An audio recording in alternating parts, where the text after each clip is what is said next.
ನಮಸ್ಕಾರ ವೀಕ್ಷಕರೇ, ಈ ವ್ಲಾಗಲ್ಲಿ ಹಾಸನಲ್ಲಿರೋ one of the most hidden ಪ್ಲೇಸ್ಗಳಲ್ಲಿ ಒಂದಾಗಿರೋ ಈ ಪ್ಲೇಸ್ನ ಡಿಸ್ಕವರ್ ಮಾಡೋಣ. ಹಾಸನ್ ಸಿಟಿಯಿಂದ 12 ಕಿಲೋಮೀಟರ್ಸ್ ಡಿಸ್ಟೆನ್ಸಲ್ಲಿ ಅರಸೀಕೆರೆ ಹೋಗೋ ರೂಟಲ್ಲಿ ಕೋರವಂಗ್ಲ ಅನ್ನೋ ವಿಲೇಜ್ ಸಿಗುತ್ತೆ.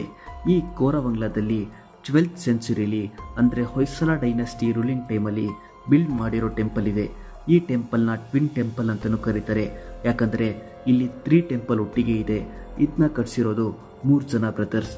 ಬುಚ್ಚಿ ಕಟ್ಟಿರೋ ಟೆಂಪಲ್ ನೇಮ್ ಬಂದು ಬುಚ್ಚೇಶ್ವರ, ಗೋವಿಂದ ಕಟ್ಟಿರೋ ಟೆಂಪಲ್ ನೇಮ್ ಬಂದು ಗೋವಿಂದೇಶ್ವರ ಆ್ಯಂಡ್ ನಾಕ ಕಟ್ಟಿರೋ ಟೆಂಪಲ್ ನೇಮ್ ಬಂದು ನಾಕೇಶ್ವರ. ಈ 3 ಟೆಂಪಲ್ಗಳಲ್ಲಿ ಬುಚ್ಚೇಶ್ವರ ಟೆಂಪಲ್ ಇವತ್ತಿಗೂ ಗುಡ್ ಕಂಡೀಷನಲ್ಲಿದೆ. But Govindeshwara and Nakeshwara temple maintenance ಇಲ್ಲ ಆ್ಯಂಡ್ ಸ್ವಲ್ಪ ಬಿಲ್ಡಿಂಗ್ ಸ್ಟ್ರಕ್ಚರ್ ಹಾಳಾಗಿದೆ ಅಂತಲೇ ಹೇಳ್ಬೋದು. ಬುಚ್ಚೇಶ್ವರ ಟೆಂಪಲ್ ಇದು ಈಶ್ವರ ಟೆಂಪಲ್. ಇದೇ ಟೆಂಪಲಲ್ಲಿ ಸೂರ್ಯದೇವನ ಮೂರ್ತಿ ಪ್ರತಿಷ್ಠಾಪನೆ ಮಾಡಿದ್ದಾರೆ.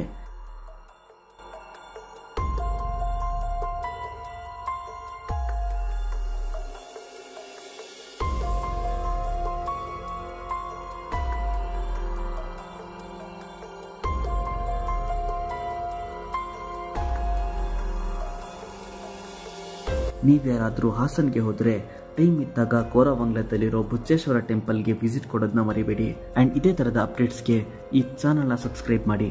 ನಮಸ್ಕಾರ.